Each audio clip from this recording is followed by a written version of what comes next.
much. There's actually one idea that just spontaneously came to my mind when you were speaking about the words and the different meanings, and that you've been looking them up in a dictionary. Have you ever written them down? Yes. Well, I've not so much written them down. What I've done is in my seminar that I give, I've used this guy with the wonky teeth, and then just basically gone through the process of how we look at it today. And then I've gone through these words and processes of how he's helping us go through the process that I went through. And the language he's using is so old-fashioned. It's you just can't understand it. But I found a way of putting this into practice and saying, look, this splitting it up bit by bit. This is what he said. This is the situation. This is what these words mean in this context. And then moving on to another situation. This is what he said. This is what these words mean. This is the context. This is what it might mean. And just by giving small pieces of a process, then it becomes clear. And so it's not so much that I've written them down, because they're already written. So it's like I'm not going to write another thesis or anything like that, because it's just writing the same thing again, but just practically using this thinking, reasoning, and getting to know how we can use these. It's really good fun. It's really good fun, and when you it's like a knot that's all tied up. Once you get going, it starts getting looser and it starts getting easier, and then it's just getting started that's the hardest thing. And I've been doing this now for 10 years, so I've you can tell because he's talking like Dr. Still analogies of this unraveling is like a knot and it gets looser and looser. Yeah, this is exactly what Dr. Still would say. But here's the thing, Richard actually has, I don't know if your program is actually recorded, that you could share it or have him back and just have him do it, because I've listened to this program, The Wonky Teeth, and it really will grow you to understand Dr. Still. So one of two things, either Richard needs to come back and do the program, the PowerPoint that I've seen, because it is impressive, or he needs to tell you where you can go watch it. I would love to, Richard. How do you feel about that?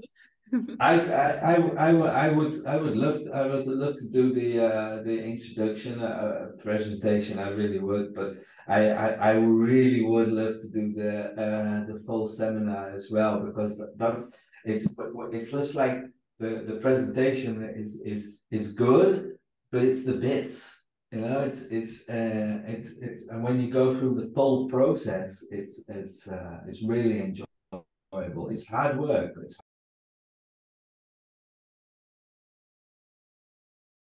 So, are you ready? Absolutely. Okay. This is basically what motivated me. This book, Philosophy and Mechanical Principles of Osteopathy, and I call my presentation is a user's guide. It's like what I said. All right, it's nice to have a book, but what we do with it? We should be able to use it. And one of the things that interested me most about when I first got this book was I saw this. I don't know if you've ever seen it. It was printed in 1902, but there was a copyright mentioned of 1892. So even if it was or not, there's some dispute about the copyright, but it doesn't matter what it's saying. Even if he wrote it because he wanted to say, look, I've been doing this since 1892, its meaning, he was doing this for a long time. This book took him a long time to get, so it must mean something very important to him. All the other books, they were written and printed. This one,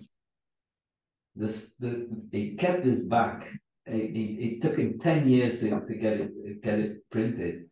And basically, what we have is this guy, and so I'll rush through. But this is with my eureka moment for me.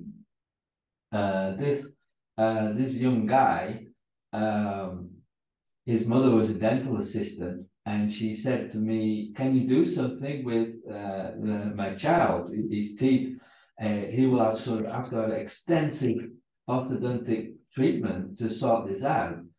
So I said, "Well, okay, bring him to me, and we'll just have a see." I have no idea. I literally said to her, "I don't know. We'll just have to have a look." And then. So the whole thing, what I do is I split the book up into its two basic parts: the philosophy of osteopathy and mechanical principles of osteopathy. And then basically looking at, through this book and these words and what are actually written and the things that we think are written, but actually it might mean something else. And it must mean something else, otherwise we wouldn't be stuck into the way we're thinking in modern osteopathy. If it was that clear, then there wouldn't be all these strange discussions and problems. So somewhere we got something wrong. We didn't quite understand what was actually meant, and so that inspired me to try and find that out. And so in this presentation, I give a short thing just about mechanical principles. And this is what I was talking about: words, definition, context, and meaning. And the thing is, if you do this, all words have definitions, yeah? Maybe a couple. And we put them into a context, and what that means is we give it some sense, and that's what we used to say, the sense. And when you have the word and the definition and it's in its context, then it has meaning. So if any of those relationships change, then the whole meaning changes too. So if the definitions are different, the meaning changes. If the context is different, the meaning changes, and if the combinations change, then the whole meaning changes. And so this is what I basically ask people: why did he write it? What was the point? Because here most people don't know why he wrote the book, and when you ask people why did he write, what's the point, and then you get all lots of stories about why he wrote it, but he actually tells us why he wrote it, but somehow we don't know that this is the simple answer to that question: why did he write it? But the simple answer leads us into the first major problems of what I'm just saying, because he's like, to us today, this work is written for the student of osteopathy. So this is our first problem, and then we have another problem, and then another problem. Because all these things, student, osteopathy, think and reason, they don't mean the same to us and what they meant to him when he wrote it.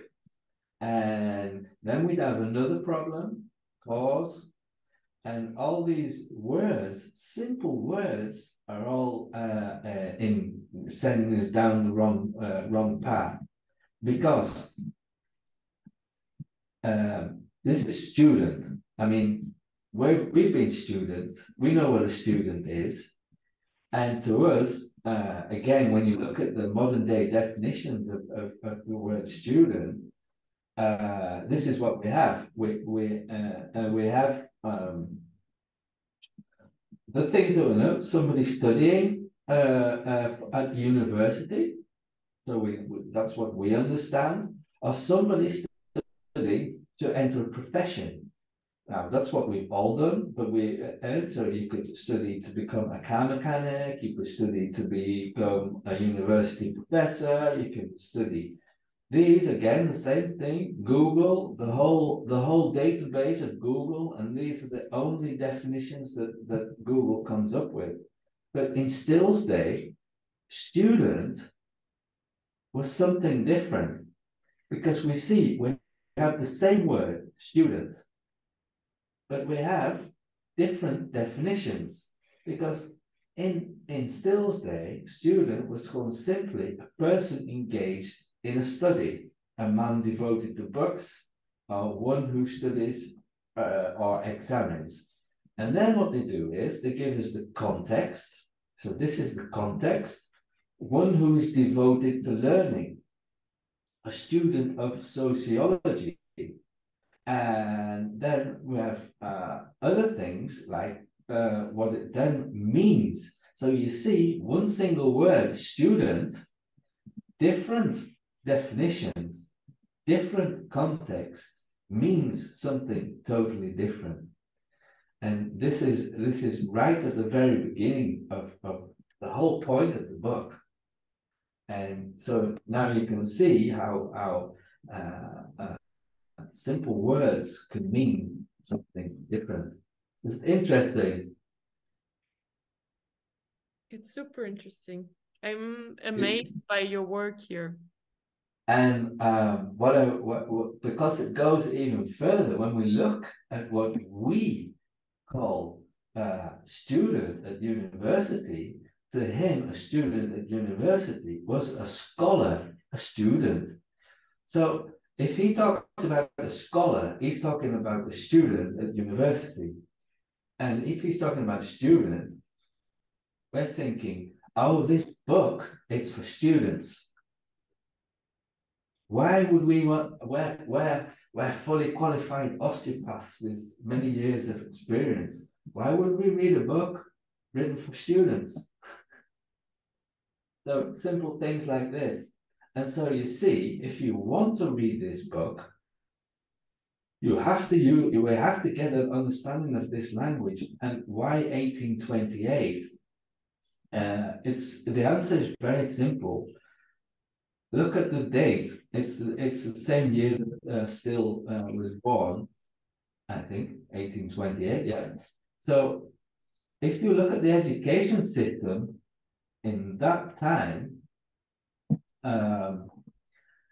they didn't study 20 different subjects that we study. And when they left school at 15 years old, they had high level, university level of English, especially for somebody like Still, who coming from a learning background, so as I call that. And even what I even found out about the teaching system at his time, because there was a shortage of teachers, the pupils that excelled in subjects like English, they taught the younger pupils. And if you look at it, this is very possible that Still was one of these boys that taught his kids. Why? He was a teacher. And if you read the stories of him teaching, he had teaching experience, and he would have had it as a boy.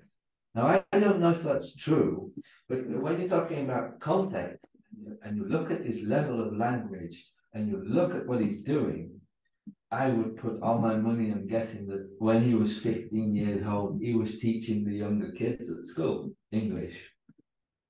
His use of language, you hear quite often that he's contradicting himself, but he's not. When you start to understand this, then you understand things that are supposedly contradictions, but they're not.